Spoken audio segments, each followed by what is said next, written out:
kunnafoni sanuba kanubagaw an bɛ aw fo ka aw waleɲuman dɔn aw ye maa miliyɔn caman ye k'aw sigi ka nin wagati ma kɔnɔ ka sababu kɛ dɔgɔkun o dɔgɔkun kunnafoni sanuman bɛ di jamukan min kɔnɔ o de tɔgɔ ye ko 7/7. Groupe Renouveau ɲɛmɔgɔyaso de y'a sigi k'a kɛ cakɛda minɛn fila sanfɛ Radio Renouveau 98.1 Bamakɔ kɔnɔna la ani Renouveau Télévision diɲɛ n'a kunkan kɔnɔna la. O la dɔgɔkun o dɔgɔkun ni anw ye ɲɔgɔn sɔrɔ fɛn kelen pe de don kunnafonidilaw dama ka ɲɔgɔn sɔrɔ kumaso kɔnɔ ka se ka baro kɛ jamana kunkankobaw kan. O la jamana kunkankobaw ye jumɛn ye nin dɔgɔkun in kɔnɔ o ye ka fɔ Mali ye san 30 sɔrɔ bɛɛ fanga kɔnɔna la jɛmu fanga kɔnɔna la o ko k'an ka fɔ cogoya la ten tɔ Mali ye san 30 sɔrɔ jɛmu fanga kɔnɔna la o jɛmu fanga san 30 mun kɛra a kɔnɔ majɛ jumɛnw kɛra walima a tun man ka kɛ yɛrɛ an b'a an nɛn don o ni ɲɔgɔn cɛ n'an bɔra o la dɔgɔkun in kɔnɔ kuma cayara n kɔ tuguni Imam Mamu Diko nɔfɛ k'a sababu kɛ ko jɔnjɔn dɔ dira Imam Mamu Diko ma mɔgɔw dɔw ma faamuyali dɔw sɔrɔ a la an b'a an nɛn don o ni ɲɔgɔn cɛ kuma denni tɛ k'a fɔ ko an b'a kɛ bolo kɔfɛ fɛn nka farabugu labilali an bɛ kungurunin fɔ a kan ni wagati ma an ta tigɛ ma an bɛ fitinin fɔ a kan ka sababu kɛ kuma dɔw la kuma dɔw bɛ yen nɔ an bɛ siran ka caman fɔ olu la o la walasa ka nin kuma ninnu batiri an ka maa welelen maa naani ye Ami Baba Cissé Le Figaro ani Sahel FM o ɲɛmaaba don Ami Baba Cissé i ni sɔgɔma. Isa Kaba i ni sɔgɔma n bɛ n teri ko fɔ plateau sanfɛ ci ye juru de ne ni mɔgɔ caman bɛ bɛn dugu kɔnɔ u b'a fɔ ko ne k'u ka foli f'i ye dɔw yɛrɛ bɛ ne menacer parce que ko ne ka fari i la n t'a dɔn ne ye mun de kɛ.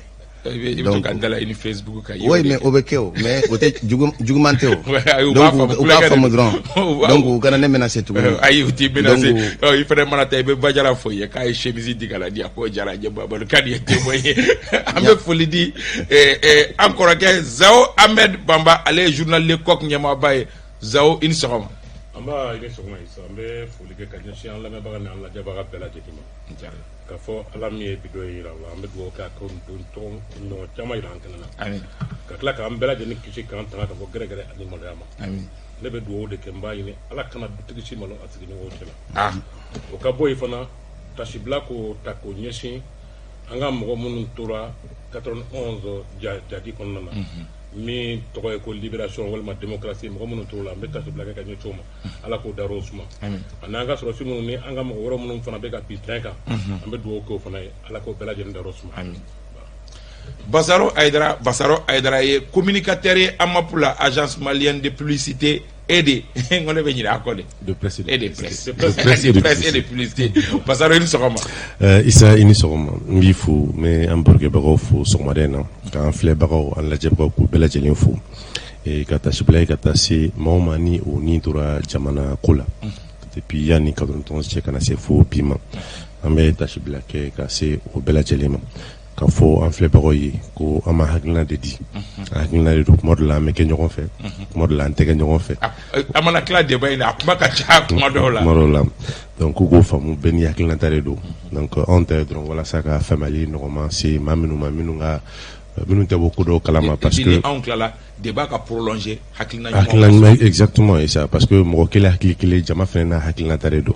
donc hakilinaw bɛ i yɛrɛ ɲuman na batirili min bɛ kɛ kumaw fɛnɛ kɔfɛ a b'a to bɛɛ b'i ka tɔmɔtaw sɔrɔ a la donc an b'a f'u ye ko an sigilen don bi tuguni n'u ka yamaruya ye an ka imam ye Mahamadou Kane ye ka bɔ radio Kiledu la Mahamadou salamu aleykum. Waleykum salam wa rahmatulahi taala wa barakatu an b'i fo Isa n tɔɲɔgɔn bɛɛ lajɛlen fo ka Renouveau lajɛbaga ni lamɛnbaga bɛɛ lajɛlen fo ka danaya la an bɛ dugawu kɛ ala ka sigi ala ka diya an bɛ dugawu kɛ ala ka sigi ala ka diya ala ka kuncɛ hɛrɛ la an y'a ye k'a fɔ marisi kalo tile 26 san 1991 ani 91 marisi kalo tile 26 san 2021 démocratie a ye san 30 de sɔrɔ san 30 o ye hakɛ ye min kan ka laraw ye k'a jateminɛ mun kɛra a kɔnɔna la an b'a dɔn k'a fɔ a bɛnna arabadon ma min ye marisi kalo tile 27 ye san 1991 o ye coup d'état dugusɛjɛ malidenw bɛ cogo min bi o don ni bi cɛ nisɔndiya min tun bɛ mɔgɔw la o don ni bi cɛ ɲagali min tun bɛ mɔgɔw la Mahamadou Kane e fɛ a kimɛra wa. n ka kuma fɔ an bɛ tasibila kɛ fɔlɔ ka ɲɛsin mɔgɔ fɛn fɛn tora révolution kɛlɛla mars Musa Fanga bin ka tasibila kɛ ka ɲɛsin fana mɔgɔ fɛn fɛn ou fargolo di wa idéologie ou mo ni ido défend ka wuli ka joke ou ya sa ninkake donc ka fo wala ku bela jele daros mais je crois que chamam fana man tiela ar bibina donc amita shibla ka kanya shuma ka fodron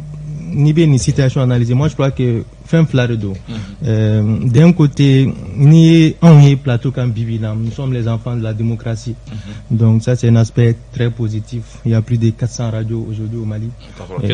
Voilà, Kelen Kundo Follow, donc liberté d'expression, on est attention retenue Kosobe follow mo kuma boré de kono ana soro o ya soro on reti chamando nga dogon Kosobe, mais les doyens peuvent le témoigner. Mais Bibina, si on parle de moi, c'est parce que démocratie réveillée, mais Akilna dit partout, en toute liberté. Donc moi je crois que ça c'est un aspect très très positif. Oya Fembaye. À part ça, je crois que les partis politiques également. Parti politique ou fanata. Je crois que le fana ama faut tare parce que Uchara même na soro nanye au fana diagnostiqué ba gele ba bulu ka kola parce que parti Chara mais en même temps paysage politique bangunga ka gele ba obi non parce que do ka document mais ka sakou drone ko no ka yala en même temps un système électoral il y a beaucoup de problèmes encore, mais ça c'est vraiment un aspect très positif. Et ça à part ces deux éléments on est qu'on ni bien flaré à top. Je crois qu'il y a quelque chose à faire parce que Marachi en a amené douala, Djogo Chiena, mon côté mon bouillant tourni, mon côté de Johnny, il va faire un petit jamana reconnaître tourni, autorité était, c'est-à-dire que Moussa Clé ou bien Moudou Clé, il y avait l'autorité de l'État. Nous mais fanga bouillant, fama bouillant, mais Bibi nous sommes presque dans un état failli. Famate bouillant tourni, dîner mon côté bouillant, mon côté bouillant. Moi je crois que en ma démocratie, en ma famille au Siraka. Ça c'est des aspects très très négatifs. Mais nous tiens à Kosobe, oui, Mara à la maison. D'abord à la maison. Mara, éducation à la maison d'abord. Ça s'est effrité à Tiena. Complètement. À Tiena. Est-ce que la démocratie non, avant la démocratie, Mara, mais tu dis. Je crois que. Voilà. Avant mais est-ce que l'évolution normale du monde il y aura non, mais moi je peux te donner un exemple. Va au Ghana aujourd'hui. Un pays à côté, le Ghana, c'est un pays d'Afrique de l'Ouest. Un qui a fait Dougou d'Orodo. Mais l'éducation, mais Ghana. Il y a beaucoup d'exemples aujourd'hui dans le monde. Voilà. Et Nimisa Bembi, en donné démocratie qu'on a sambi, ça va quoi faire? D'abord, que tâche blague, parce qu'il y a par rapport aux acteurs de mars 91. Neko ni ulu kunte, quand il y a fait antenne soro. Donc, amana ke chogo. Hanuma uka barama sira soro u bora ka kele minke ne akila uya keni dusukun jeade à l'époque parce que do sara ulu fana tumbe seka ça. Donc ça il faut reconnaître le mérite aujourd'hui. Donc moi shit c'est que faut par rapport à eux. Maintenant dans la gestion ka foko ni misa kera non, moi j'étais trop petit ne tunga do à l'époque j'étais à Tombouctou. En Oula un bon matin on entendait à Bamoussa. Voilà. Donc en boraté. Mais ka fo aujourd'hui quand Koko Marachena, ni attaque à la Bibina Malila, n'a fora ko Choueli Beke, Nambara Beke, a Fambaye, Mouye, Moulibo Keta Watirake, Doere Moussa Traoré Watirake. C'est des hauts responsables, des grands cadres. Avec faut qu'on de Warishun, avec faut qu'on de Ninke, c'est vrai, démissionnons Balabi, mais Mara, il y a une mentalité Minkera Amena. Mimbor, Abora Moussa Clé, la Moussa Clé, Kasoro Moussa Touméano Komi au Kunteke. Ça veut peut-être Moussa Tatou est malfadé parce que moi tout sera malfadé. Mais en fait normalement moi quand sera charia dernier, ou des démocratie cadrée. Mais moi tu sera charia dernier mouna parce que peut-être mounou fana ba charia appliqué à fois il y a beaucoup de manquements. Mais à manquer chogo il y a des acquis moi quand angana nyon nege quoi. Quelle que soit la forme de la démocratie à kapsa ni dictature. Parce que aujourd'hui moi bi c'est que fin chamo fo ka soro follow kunte c'est que fo. Ouais follow. Flana e jume ni gelea bebi. Démocratie n'a que institution sigisenka. Normalement, Bekanga Seki ka barake. Nous, on peut dire que dans la presse aujourd'hui, c'est vrai que la presse est reconnue à Manidoni. Mais presse koni Beka Hakilina dit Mouma, ou Beka politiquement invité, que Sadassou invité, que comment dit Bema pour que Beka Seka Hakilina fo. À la fois, c'était une radio à l'époque. Aujourd'hui, c'est beaucoup de radios. Avec Seka qui était son nègre comment. Mais quand Seka son nègre comment, parce que aux médias sous Fanabeno. do be no ou be à gauche do be no ou be à droite ils n'ont qu'à comparer tout ça jamana wara yara kan ça a permis aujourd'hui au Mali libéralisation kake parce que n'y a radio privée charia de tara pendant après la révolution tu n'as compté non mo chama me fait radio daile bi mo chama me fait que journal daile bi nat charia tunte no o kunti sa kake donc globalement je pense que la démocratie mo shi manganga nimisa ala c'est vrai chama ya chama ya keleke ou nimisa ra yere mais amana ke chocho je pense que nasoro ko be ke normalement fin chama be attaquer je suis sûr que démocratie application ko drone do sharia ou de be il y a une voie am clair la réflexion que oluka mumbe alanya basaro nimisa bembi ando nimingara démocratie la 91 cassé sambi saba ando dongu ngumba nawo Issa Dungu Kume Anna Kadaka, je crois que manifestation est d'amna parce que Jamanade Famba Bea a Mira Watila ko angata ouverture démocratique la nini folo rekunte Ali Moussa Bini la nini Famba Bea kunyi folo kunyi ko angata ouverture démocratique la c'est-à-dire parti kele minio kume UDPM ko okaboy ka daeleke wala sa maobese ukal la nini ke chumi politiko sera kam mara sera la mob suka kila taw di chukumi ina forajo ni ouverture be ka sega ke chuamina ore nana to kono ba fuko de fil en aiguille parce que bani muruti ani haklina ou famia baliao ore nana ni coup d'état ni comme on appelle la nuit du 26 kata 27 là sur Mada Jona fait parce que du 25 exactement sur Mada Jona fait vers 3h du matin à Wati à sur télé kunte nga dogon télé mais nous fait sigida la me compter en ira wula sur Mada fait kalame radio là au réveil en bura kalama radio Mali de Saint fait kada kan muso a to bura donc les sanu negani Tarabore RTM sur Mada beke ko donc linda pour annoncer exactement pour annoncer que Moussa Bina kera nisoja bay kadaka wati magu nimu deguneno parce que kuma chama ku fora Moussa ka fangama mais ka foko akera nimisa e anseka ofo amseka foko fen chama yaje kadaka lanyini e chamani bi lanyinu mafa miria ku mafamu awatula kadaka alibi machamofo ko mouvement démocratique mo kuye galon chama tige jamanadenw ye walasa am se ka do démocratie kono cogo min na o bɛ se ka kɛ donc o ye hakilinaw ye nka ne ka faamuya la démocratie a kan ka kɛ a wagati la ka da kan a waati y'a sɔrɔ dictature fɛnɛ ale kun ye a dan sɔrɔ a kun sera yɔrɔ la yɔrɔ se ka tɛmɛ yɔrɔ min kan donc il y avait le choix soit à l'époque Moussa Traoré min ne kun ye jamana kuntigi général mais tâche black a joué bi ale kun bɛ sɔn ka taa ouverture démocratique la walima fanga yɛlɛma min ni o sera a ma o kun bɛ kɛ wajibi la ka da kan jamana kɔnɔden fanba bɛɛ o y'i ka nisɔngoya yira ka taa se UNTM ka grève limité ma ani a ye mɔgɔw ka bɔ ka mama olu le jɔyɔrɔ bonyana kɛlɛ in se la kosɛbɛ parce que denmisɛnninw o de kama AEM kɛlɛ min kɛ UNTM ka grève limité c'est vrai il y a eu c'est-à-dire le mouvement démocratique mɔgɔ y'a daminɛ mais sans ces deux appuis de poids syndicat ni lɔkɔlidenw je crois que bini kun bɛ gɛlɛya an y'a ye a waatiw fɛnɛ na comme c'est toujours le cas ABH a parlé de gauche et de droite, c'est-à-dire ABC plutôt. D'accord, mais d'accord, ABC a parlé de gauche, ça a toujours existé parce que même un mouvement démocratique, malgré que Mourobeka, Bokuka, Nisogwaïra, il y a eu une contre-marche, enfin organisée à Mourodo fait à l'époque, qui ont montré qu'il fallait que Angatoni situation est là. Donc ça veut dire que la tendance, c'est-à-dire pour et contre, a toujours existé jamana ka gestion kono tuba bela nga kuma kunchela mafo isa en malien de nature c'est-à-dire nimisa ka bon anga kola ame ko ke bi shini ka nimisa oriani ka nimisa ebe jatimene ke minye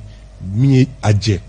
c'est-à-dire ikal la nyini minya aje anyini ika o lase adana ko lafa o kafsa kuma be ika miri nika nimisa déjà parce miri balia ko o de be mo chama da bibi na ko alna fama kala nimisara est-ce que aujourd'hui anga nimisa andonina jemu fanga en kon bon ne bolo nimisa manga ke nga san ka to nganda doro la e be caman do ala ka tɛmɛ an caman kan kosɛbɛ ni dɔɔni kɛra n ka so kuma ɲɛ troisième na ye jɛmukan koloma yɔrɔ minnu ci an ma transport kun b'o kɔnɔ grève des transporteurs oui nga ye sɛbɛn fura min d'a ma o bina bon o tɛ basi ye n b'a dɔn siɲɛ wɛrɛ an b'o kuma kɛ donc min ye mouvement démocratique ka baara kɛlen ye 91 ni n ko nimisa b'a la n bɛ se ka fɔ nimisa t'a la nka an donna la cogoya min na an don cogo de man ɲa la faut que mɔgɔw k'o faamu ko sani ka to i ka muso kura furu i b'a ɲini k'a dɔn fɔlɔ mais e m'a dɔn e y'a ye a ka cɛya fɛ k'a ta ten ni bɔnɛ min jiginna i kan furu kɔnɔna na e yɛrɛ de y'o se i yɛrɛ ma dɛ anw maliyɛnw an bɛ don ko la de ka sɔrɔ k'a fɔ ko an bɛ sɔrɔ k'a ko tɔ labɛn a kɔnɔ ye nka ko kan ka labɛn de fɔlɔ ka sɔrɔ i ma don a la musa bin waati kuma caman fɔra mais kɔfɛ a nana ye k'a fɔ ko a caman tun tɛ sen kan jalaki minnu binna a kan a nana ye kɔfɛ k'a fɔ o jalakiw tun t'a kan nka mali problème ye fɛn dɔ ye anw b'anw yɛrɛ bila de ka an yɛlɛma i ko ŋɔmi mɔgɔ wɛrɛ fɛ o de y'an ka ko gɛlɛma yɔrɔ yɛrɛ ye sinon jamana caman ye démocratie jamana caman de donna a kɔnɔ o waati kelen na parce que réunion de la bol o ye ɲɔgɔn ye min kɛ bol la France fo François Mitterrand y'a dirigé juin kalo tile 9 san 89 kuma caman fɔra o 90 fana o tilala ka ɲɔgɔn ye to kuma caman fɔra n'i ye jateminɛ yɛrɛ kɛ UDPM fanga a tun b'a fɔ k'a tɛ don démocratie la dɛ o tun pɛrɛnnen don ka don démocratie la ko congrès tun bɛ yen mais olu ko ka ɲɔgɔn ye ba kɛ fɔlɔ n'o ye lajɛba ye ni tubabuw k'a ma ko congrès ko fo k'o kɛ fɔlɔ bon o kɔnɔna na maa minnu b'a fɛ fanga ka yɛlɛma sisan olu presselen don olu ko k'u tɛ congrès ma kɔnɔ donc wajibi don ko bɛ ɲagamu mais est ce que congrès in fana tun tɛ volte face ye dɔɔni ka congrès tun tɛ se ka kɛ jouer ni air ye i n'a fɔ ballontannaw b'a fɔ ka jouer ni air ye ka se k'o déstabiliser est ce que congrès ko kuma in tun tɛ o ye bon ko bɛɛ tun bɛ se ka bɔ a kɔnɔ parce que san 23 fanga kɔfɛ sɔrɔti fanga a bɛ komi warabilen ni wulu ka jan parce que toujours warabilen bɛ siran wulu ɲɛ n'i y'o jateminɛ donc ni sɔrɔti bɛ fanga na population bɛ siran politique mɔgɔ tɔw bɛ siran i b'a fɔ n'i y'a kɛ cogoya dɔ kan'u minɛ k'i bila wo kɔnɔ i n'a fɔ mɔgɔ caman bilala wo kɔnɔ cogo min ani mɔgɔ caman fagara cogo min bon mɔgɔ caman fagali n'an ko an ka da don fagali la an bɛ sɔn ka fili dɔɔni parce que fagali caman kɛra a bɛɛ tɛ sɔrɔsiw nɔ ye dɛ ayi dɛ minnu taara taw denni don dibi silasi ninnu non olu coup d'état ko man kɛ non a kan bɛ 91 événement de avant avant ou après mais moi je parle seulement de 91 91 fagaliba in a caman tɛ sɔrɔsiw nɔ ye dɛ n'an ko an k'an da dɔ la bi an bɛ tile ba ye mais i ye ɲininka yɔrɔ min na non ma tila i ye ɲininka yɔrɔ min na n b'o yɔrɔ de fɔ démocratie kɔni n'an ko nimisa b'a la nimisa t'a la mais anw donna a kɔnɔ cogoya min na o de man ɲa parce que an ma labɛn fɔlɔ ka don a kɔnɔ sinon démocratie kɛra sababu ye bi ko caman nɔgɔyara jamana kɔnɔ ni n ko caman nɔgɔyara jamana kɔnɔ kunnafoni di sira fɛ hali maa minnu tɛ kunnafoni dilaw ye hali minnu m'a kalan kɛ caman ye yɛrɛ sɔrɔ a kɔnɔ bi i y'a faamu radio bɛ yɔrɔ min na bi a ka ca ni 400 ka taa 500 fɛ dɔw yɛrɛ ko 700 télévision so bi na a bɛ ni ka 100 bɔ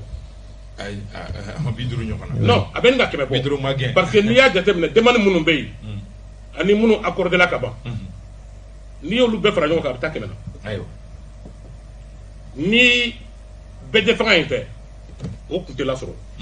o kɛra sababu ye ka o ko nɔgɔya nka bɛɛ fanga nana anw fɛ yan a ye gɛlɛya caman se anw ma ayiwa an bɛna an da don o de la an bɛ démocratie procès de kɛ non kanu y'a yɔrɔ fɔ n b'a fɛ k'a dafa de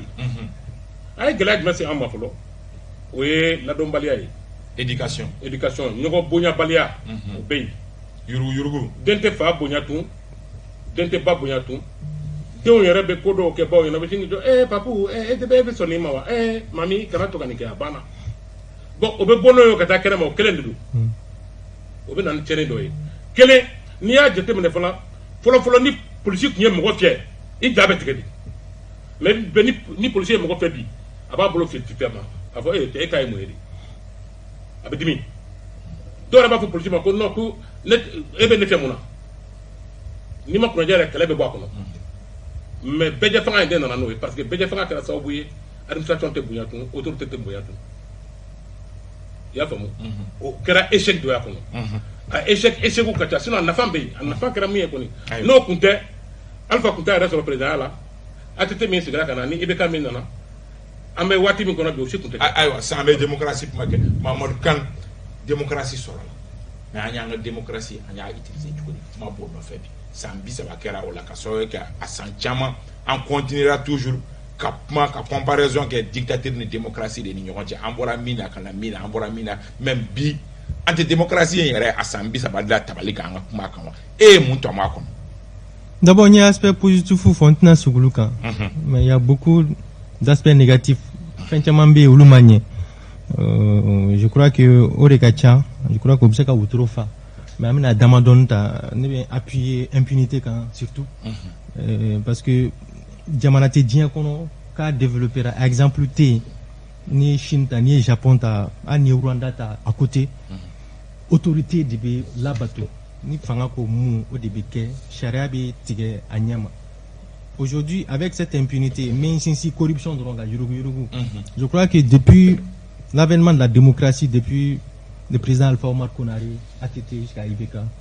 je crois que c'est le même système qui a continué. Ou Tessera FM no yurugu. Tessera parce que ils ont été incapables de punir un AVC, un Bassaro.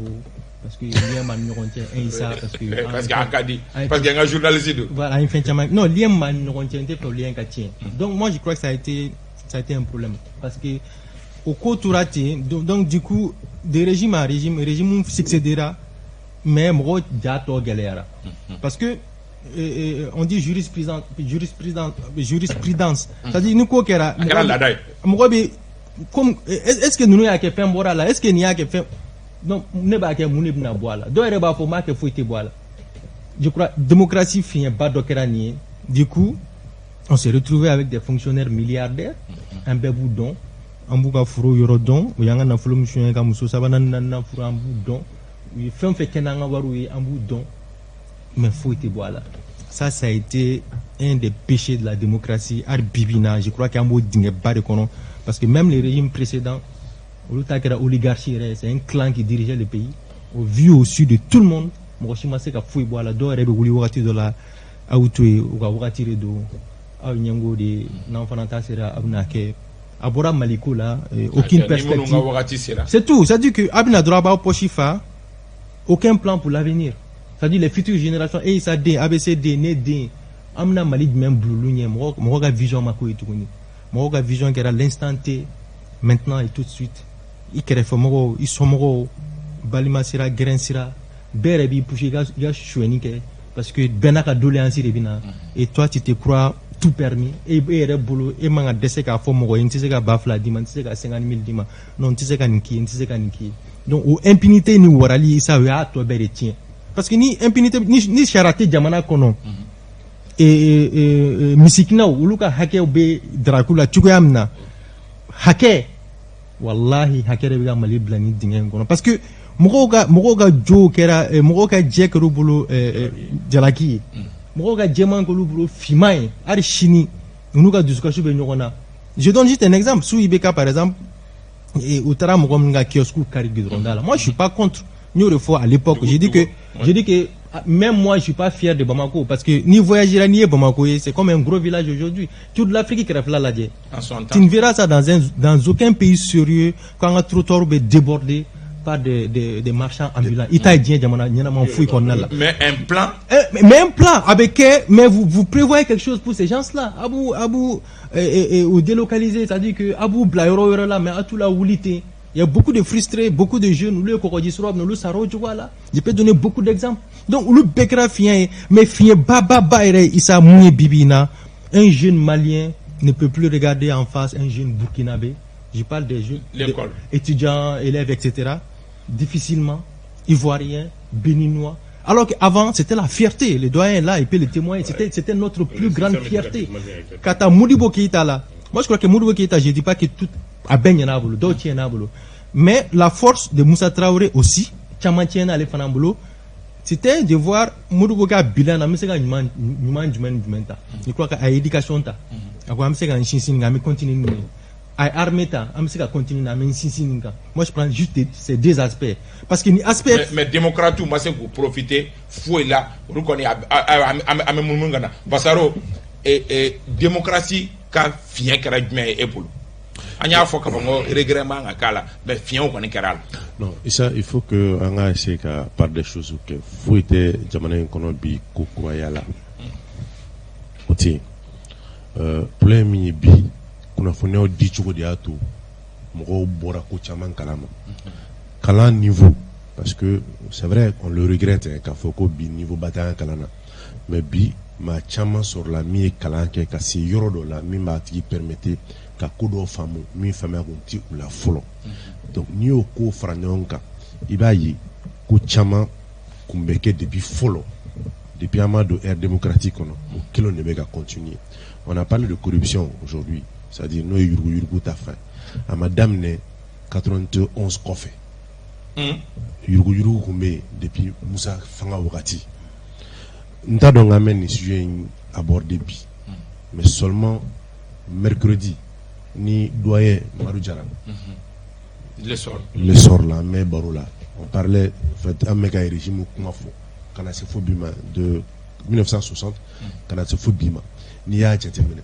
était régime fouita jamana en kono isa ko corruption c'est aka bini yoro dola ati mais mi fora oui en principe ni démocratie fanga nana sigi on suppose que fanga bedo sharia de la sharia batuli sharia waliali jamana kono dem bela jelenka je pense bien que wati do nana ke o de manquera nga démocratie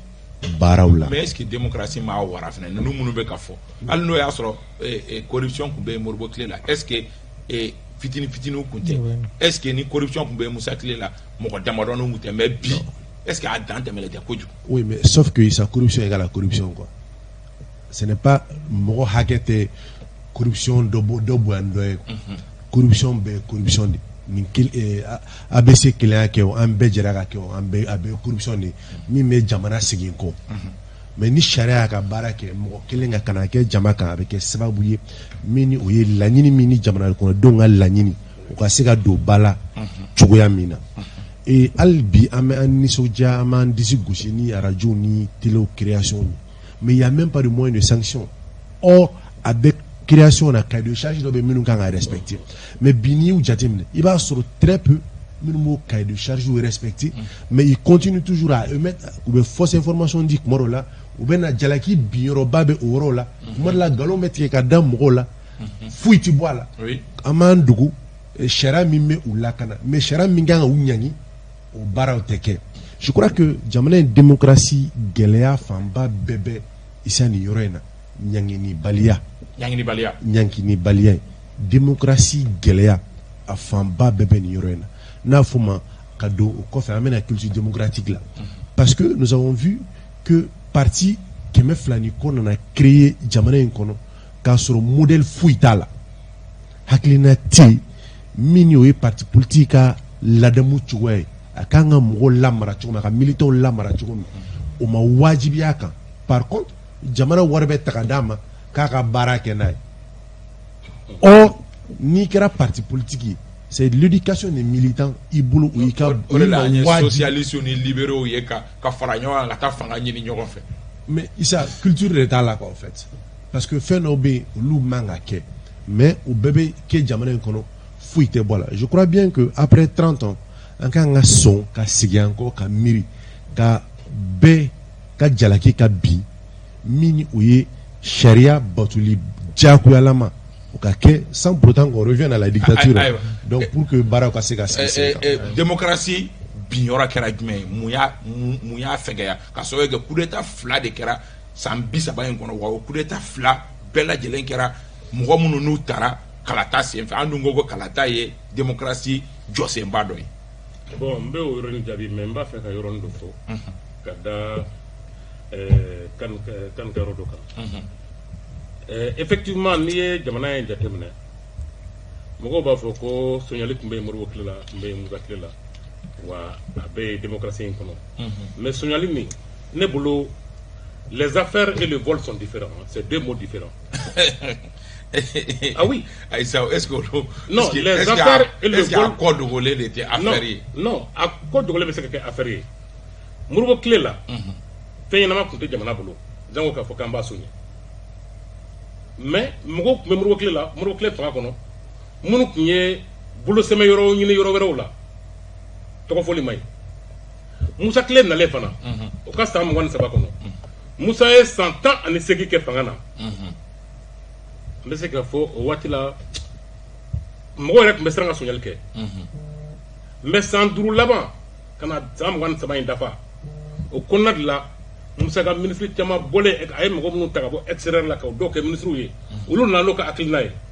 Donc o akilnan non kira so boy ka affaire ni rugu do administration kono. Mais ya no luche jalaki bap mebi Musa Muso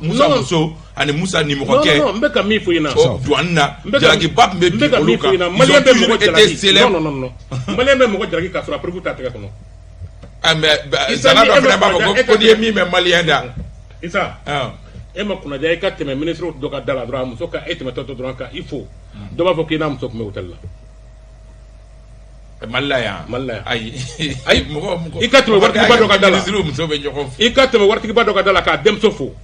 ko tia ko isani ka ta dek me ñoko fe ni roy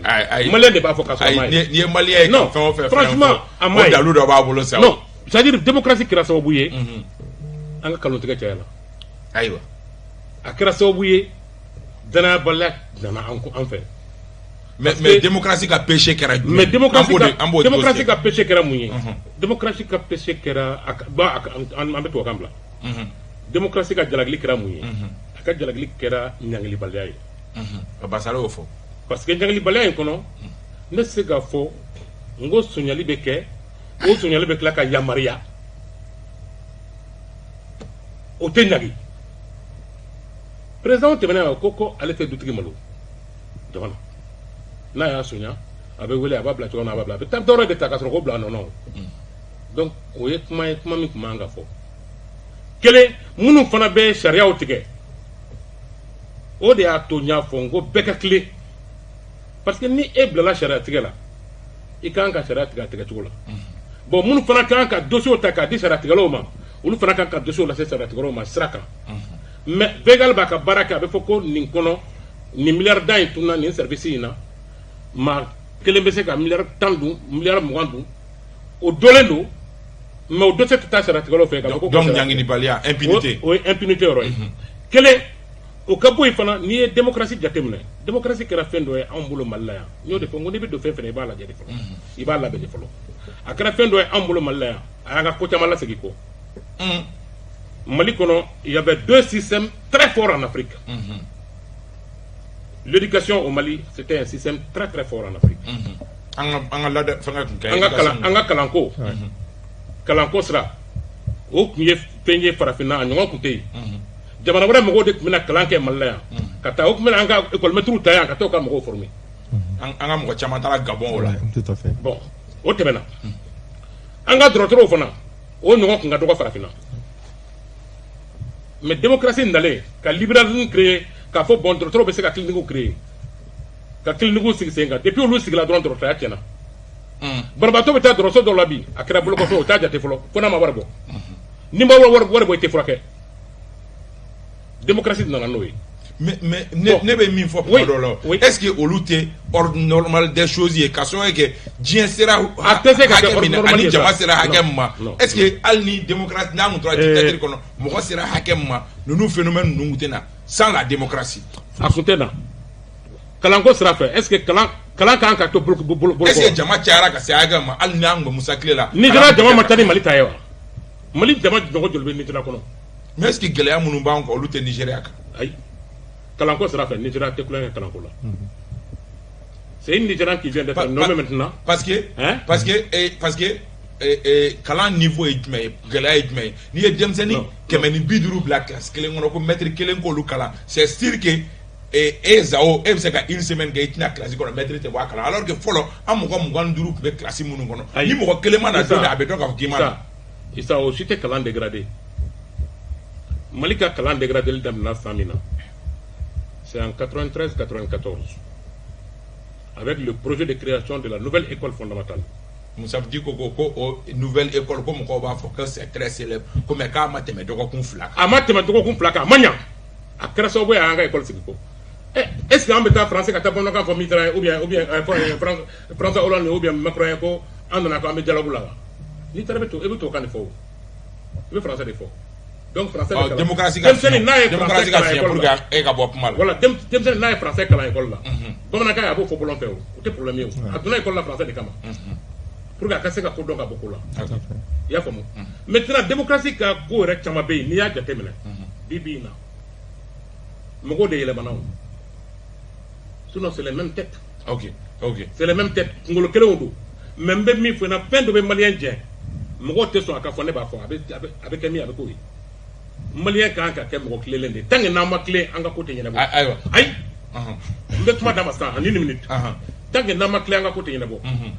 an ye parti politique kuma fɔ démocratie kelen in kɔnɔ mali tɛ jamana ye jamana min bɛ se ka parti 200 ni kɔ balo non parti 200 ni kɔ mali kɔnɔ o ka taa kalafili la dɔw bɛ hali o tɛ 0,00% sɔrɔ ka fu ta ka tila ka fu naani da kan o t'o sɔrɔ a yɛrɛ dɔw ka somɔgɔ tɛ futa ye i y'a faamu donc mali kan ka miiri de san 30 kɔfɛ k'a lajɛ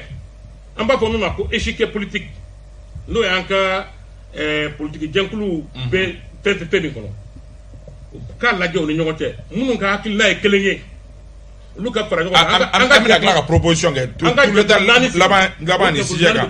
tour d'état laban ni sijɛ kan o ye proposition ye an bɛ se ka démocratie la tile cogo a fiɲɛ kɛra jumɛn mais ne ni kɔrɔ tɛ hakilina kelen na parce que presque a ye fɛn fɛn fɔ moi je ne suis pas du tout d'accord parce que je pense que démocratie ye yamaruya di u ye occasion di mɔgɔ caman ma u k'u ka affaire dayɛlɛ parce que n y'a fɔ cogo min sisan yan tɛ état ta ye o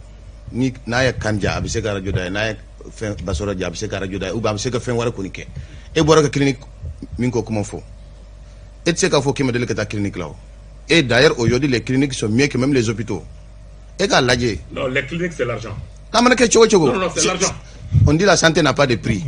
normalement autant de Modibo au moins c'est que où il y a dans les hôpitaux mais il y a docteur sur la vie Halganté l'hôpital public l'école c'est encore la même chose donc démocratie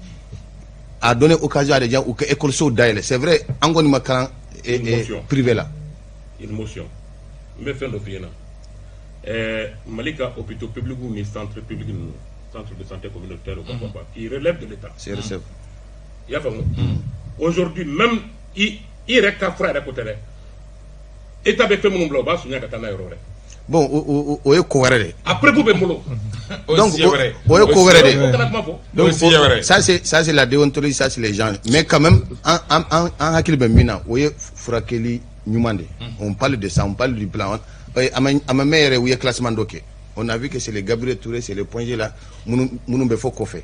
o ye fɔlɔ voilà filanan politique sira kan moi je parle des partis politiques mɔgɔw minnu bɛ k'a fɔ k'u ka wari min bɛ di politique mɔgɔw ma k'u ka tigɛ j'ai dit mais parti politique tɛ ne bolo de mais moi je ne suis pas d'accord état kan ka se ka jɔ a jɔyɔrɔ la ni wari dir'i ma ni e kan ka baara min kɛ n'a ma kɛ e kan ka ɲangi de parce que c'est la Cour suprême qui valide n ko parti dɔ bɛ kan y'a fɔ a ka kuma la dɔw bɛ yen nɔ papier b'u bolo u ka sacre kɔnɔ siège t'u bolo foyi t'u bolo wa c'est des partis frustrés fana parce que a caman olu de bɛ k'a fɔ ko wari ka tigɛ parce que u tɛ se ka baara kɛ u tɛ se ka condition rempli pour que ko wari sɔrɔ o wari tɛ c'est pas même nous journalistes peut-être kɔfɛ u bɛna fɔ ko min bɛ di ko fana bɛ tigɛ o yɛrɛ tɛ fɛn yɛrɛ ça fait combien de temps tɛgɛ di parce que journalistes fana wari bɛ d'u ma o an yɛrɛ bɛ k'a fɔ ko k'u ka dɔ fara kan mais n'u bɔra parti politique la peut-être u bɛna journalistes fana fɛ o k'a fɔ k'u b'o fana tigɛ u bɛ tila ka taa yɔrɔ wɛrɛ o je pense que parti politique minnu bɛ k'u ka baara kɛ normalement il y a la Cour des comptes qui gère ça ou le papier de dire pour certifier que wari donné non et il y a des partis qui font ça il y a des partis qui font de l'éducation par exemple le SADI ébouffer étouffer ou les réunions ils font leur idéologie maintenant les autres partis font d'autres activités c'est justifié ni papier dirima pour dire que j'ai fait ça c'est à l'état de voir na kero be na make donc o yoro la wari tara yoro mi o nyangili beke mais ka fodron ka watige parti buna balo chogodi démocratie ka péché kara djumé aka fion kara djumé démocratie ka fion kara un peu un grand laisser aller parce que quand j'ai toru yarama kojugu je sais que fendo be etison ko ke quoi surtout dans l'exercice de ta fonction fendo be itsogoke ne rebe fendo bon tsegake si c'est on be mo da kenakande fen chamana mais fendo be en yerte so mo ka fo awma quoi parce que oui ça c'est la personnalité même oui que éducation yerde ambe yoro min bi au Mali fen chamambe on peut le faire on peut le dire mais mo chamambe wutsego kuma de nous baga don bu dadi parce que ou dona kodo la ou manga ko do komina donc globalement la démocratie je pense que abse que rectifier parce que nya fo chogomi les institutions sont là charia ou ben non moko drone de do quoi parce que ni blala yoro do la na for ki keminke ni mo ke ni tara fen wara ke je pense que c'est amo enchaîner directement muganga ke wala ça ka démocratie la clé en quelques phrases en a tour de table la banque muganga ke moi je pense que Juju Beku ou Free ces derniers temps parce que moi j'ai l'habitude de le dire, la République ça repose sur la justice. Je pense que il faut que ni juger mo gauchi normalement parce que il faut 600 ko sharia te bateau ngo 600 isa e que problème sur 600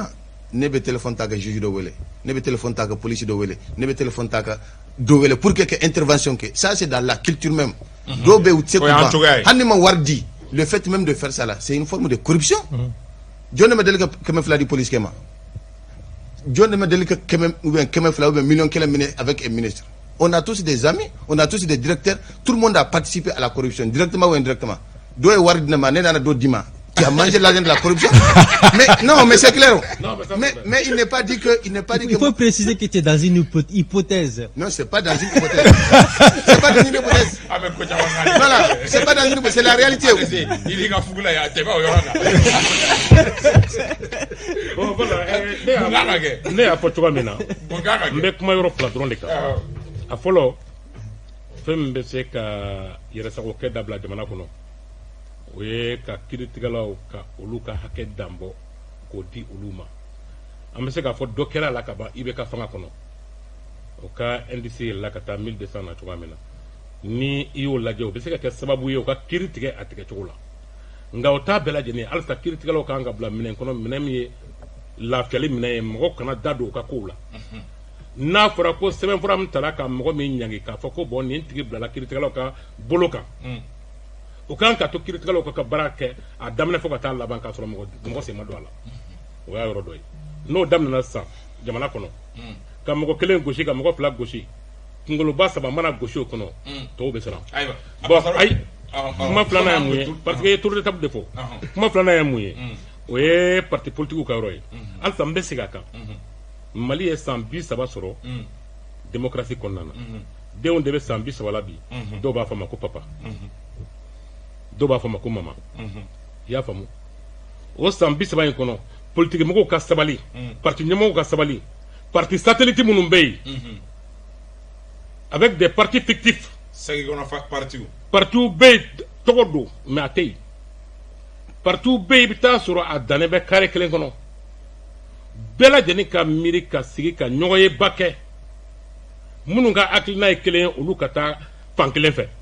ka jɛnkuluba 4 sigi jamana in kɔnɔ politiki ɲɛfan fɛ a bɛ kɛ sababu ye gwɛlɛya caman min bɛ an ka mais est-ce que o tɛ n'a yɛrɛ ma di o bɛ na même fo mɔgɔw de ka ɲɔgɔnya kɔnɔ mɔgɔw bɛ référence ta États-Unis taw kan fɛnw don minnu non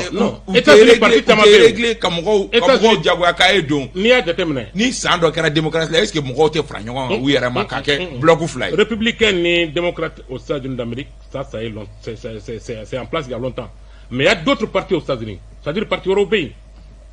mais ni élection ninnu sera sisan olu bɛ fara jɛnkuludenw ninnu de kan k'u ka fagaw kɛ kelen ye ni fagaw kɛra kelen ye parce que kunkilennaw ye kelen ye donc u bɛ taa laɲini kelen kama ni an ka mɔgɔw sɔnn'o ma bi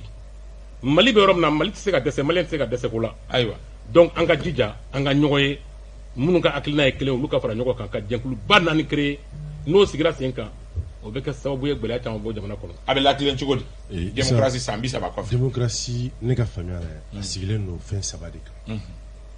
les partis politiques la presse ani la justice ni 3 parti politique olu ka baara ye animation politique fanga ɲinini justice ka baara ye ni maa min ma clé ko la clé presse o de kan ka veille citoyenne kɛ isa ka kunnafoni ɲɛnama di o de fɛn ni i ye min kɛ ABC yurugu min kɛ ni o ye ABC ta yen to yen sa Donc, de ce fait, dit ça, faut un son, quand il fait ça, quand il la clé, quand il a la sania. Tant qu'il y a la clé, tant qu'il y a la sania, il boulot, faut être gagné bon. Il faudra que un garçon, Chara Melouni ou beta en fait, un jamana nous connaît, comme justice m'obet le faut, qu'on l'ou siente de Chara talla. Chara beta ou l'ou dafouille talou sintala, mais à la wali ali ou de l'ouka baray. Au Tchouéala, il faudra qu'un garçon ait Chara Menunta, ni élément kelengele mbela, un sega Chara ou la walea, wala sa jamana kono de mbebe segi isa kusoro, jamana marachula. Tant que ou make isa, san bioro san kema sigi ni kene kelenka, kani kuma kelen nufo, kadaka, shima jo a joro la, ko be tura uyurema. Nous pensons souvent, c'est ni jamana kono de unyinga, amuloko hake, le nombre. Ko debe valeur déterminée. Or, nombre de valeur déterminée. Ko nyuma, o debe ko djeleya, ko nyuma, ko sangama, o debe ou déterminé. Donc, tant que ama son ka sigi anko, kani facteur élément sabainta isa ka badwala, bega ka barake, djeleya kono, aka gelen ko amemi ni démocratie ko la, ko amo soro. Nega famé ala. Mamadou Kane. Bon, et pilier, ça va fournir, ça va faire mais éducation. Il faut qu'il y ait les états généraux de l'éducation, de l'enseignement au Mali, pour que, en bonne là, pour que Mali indien fana,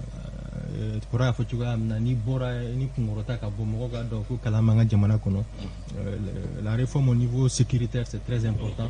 War me do anga armée là, faut que war kata armée là, bandao ya faut c'est un discours, atika matérialiser. Il faut qu'à matérialiser. Je crois que c'est extrêmement important. Agriculture, Sénéco. Pourquoi aujourd'hui amé djihadisme ko kuma la ni tungara demsonu mita tungala tu ira faga Méditerranée parce que ama bara de tout monde ni demsonu na occupé ou sigidaula à Mopti à Gao partout parce que du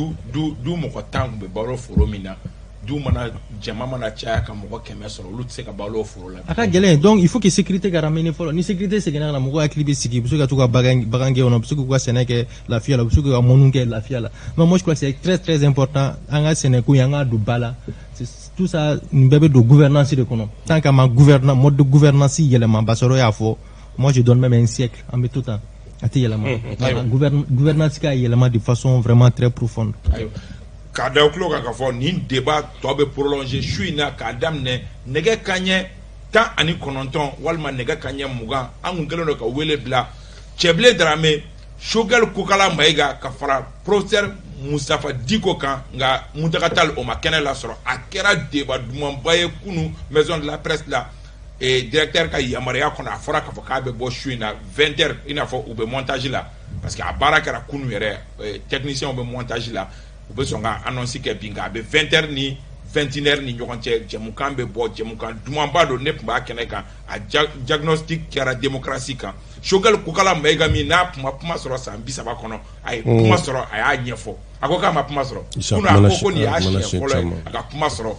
débat akara débat dumamba chuga shila abase kano je shuina ola tanje fa nga boro kono ka poli sije kono sije mi ni o puma chara ka sije pe ka ni do ko ngono odoye imam mamudiko ye imam mamudiko mini a ka pumala sela were familial balia konnala ouye kuna fondi baro do ke ouye information bafla di ka ira ka foko jonjon do dira imam jonjon do bina di imam mamudiko ma kalo en clé bisaba ko jonjon dira jekulu do fe Mamadou Kane ibe mundo ni ko. Bon, je crois que nous écoutez Kaneka et je crois que comme tout le monde y est fait un suivi avec Ahmad Dunga, Miyaga bras droit actuellement. Kumaga Mounfo Agoko Jonjon Medi, c'est une organisation des droits de l'homme. Mounsigilembe Liban, Jamanaka. Ulubna Jonjon Tagadama Aga Ulika Jola, Ko Franfina ou Nininike. Imam Nikera Mogoye, Munga Ulika Job Bouena, Kosobe, je crois ça. Aramadia Josharia, voilà la façade là, parce que au Karaga combat et ni M5 qu'elle est à Galadie, bon, au-delà de ça, Ulika Job Chaman qui avant ça, je crois que Abina a récompensé au cadre de Kono. C'est bien, c'est très bien d'ailleurs. Imam a mérité, il est influent à Joro Bouena, Kosobe, Fangabina, Arakele, Moroga Hakoka Seguma. Mais en quoi? Ça, c'est mon point de vue. Ça n'engage que ma personne. En quoi cela va nous sortir de cette situation? Moi, je crois que vraiment, moi je dirais pas que c'est pas important, mais qu'à la une, un événement majeur de la nation. Mais non, honnêtement, c'est bien. Lui, il m'a récompensé. Dien Beba Don, il m'a dit et Fangabina. Dien Beba Don, même en 2009, à ça dit 26 mars,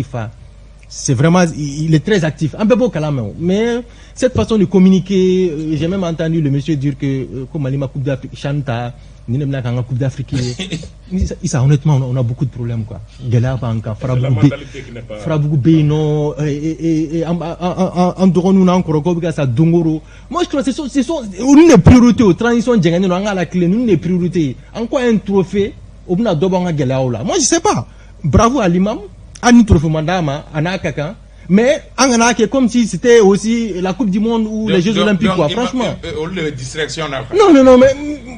il m'a mis trophée sur la, c'est bien. Il m'a trophée dit maman. Tout le monde sait le combat qu'il a mené. Mais de là à en faire toute une histoire, quand Ouliga Djogamna, Feti Baredo, Mali Coupe d'Afrique d'État, mais quel non, je pense que mon frère Dunga, il est passé à côté, quoi. Il a fait, quoi. Parce que, annonce qu'il y a Chogomi, Akata Wolonina, ça c'est très grave. L'imam dit qu'on est à follow toujours. Je dis qu'il peut mériter, après que John John Sougou Bede Soro, mais ni John John Te, droit de l'homme.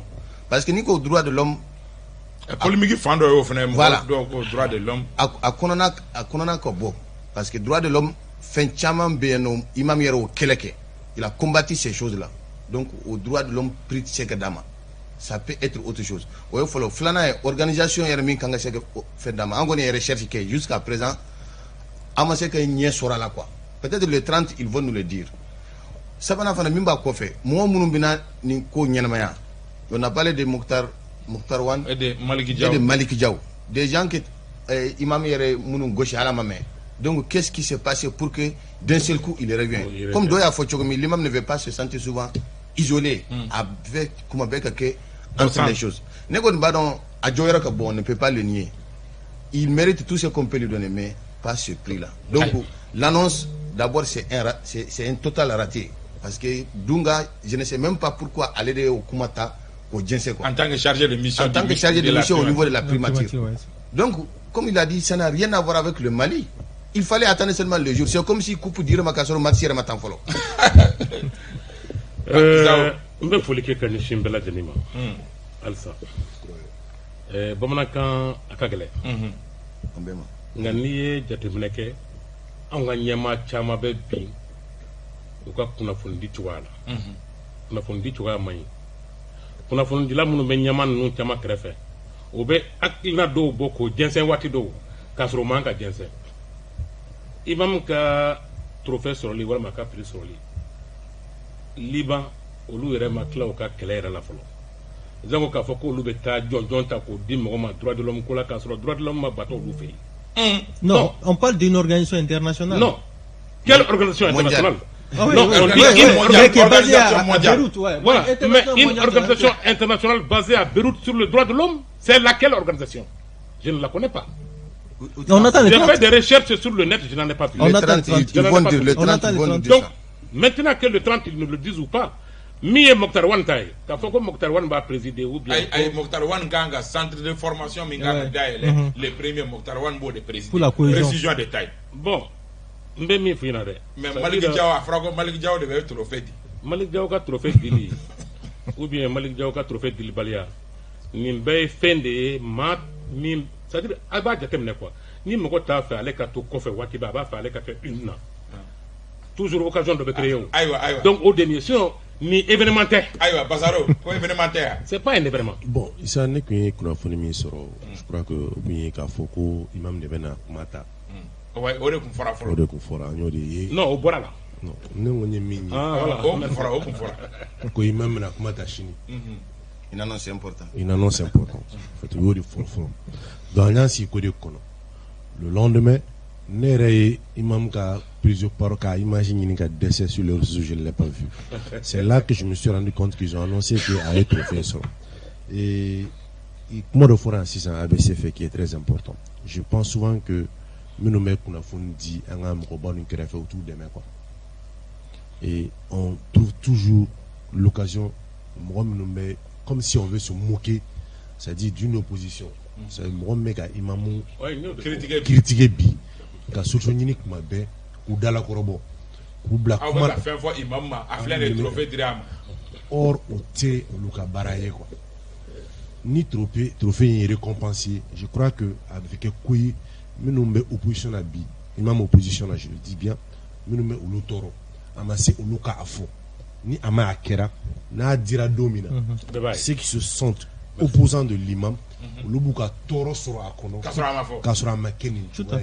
fait. Donc de ce fait, il donne toujours l'occasion Moroka toujours qu'à continuer qu'à comment imam ka et qui ne rapporte rien, c'est en termes de bénéfique. Imam ka valeur la vie, nega familiale. Donc de ce fait, comment là Mada Madji comme imam yere klenga fo chwa mina abe olubunya abe imam to saworota nega familiale. Abana ambe foli anita ndi aw kelen la bela jele mai jemukan non je sais jemukan bana mais ka doka fofana agenda caché mimbe amé abe bokeneka aywa ala ko doira ana c'est vrai que farabu libérer la nga kuma be ka fo ala dogo kunata amba bla anga kuma kunya ma ba so an kuna foni chama so farabu libération parce que ala ambe dominer comme bi farabu libérer la condition du mena Bengara accord du mec rares sont les gens mimba do donc anga na ansi ka maka ka sala anta condition do bindu na pobolo men nega krafe la radio fanfe awa tafli touré ATT alep me réalisation na bikaso avec Ousmane Togobe congé là Mamadou Zel Traoré alebe régie d'antenne na Brahma Zekone alebe montage la ambe au foka walima do ami Baba Cissé abe dogono fugula na bi ambi foki walima do Mamadou Kan ko ogobanya ki mbe no Mamadou Kan ka bo radio Clédou la Basaro Aidara ka bo amapula kafara Zao Ahmed Bamba ka bo journal Le Coq la ambe au foka walima do ka kanumbako bela jele fo Dr Boire ambi fo yan fo kita ambe foli di Jibi Sakoma afena meka jamukan la ya ni wakati la encore ke Bamusa Sisoko Jokolojo pare ambi foki walmado Almami Sangata Mohamed Karambe kabo Orange la amba bela jelen fo fe ye message chama Ibrahim Diko Dudu amba bela jelen fo ka walmado aw ka ambe dogo kunwere ni jamukan kelen keneka wassalam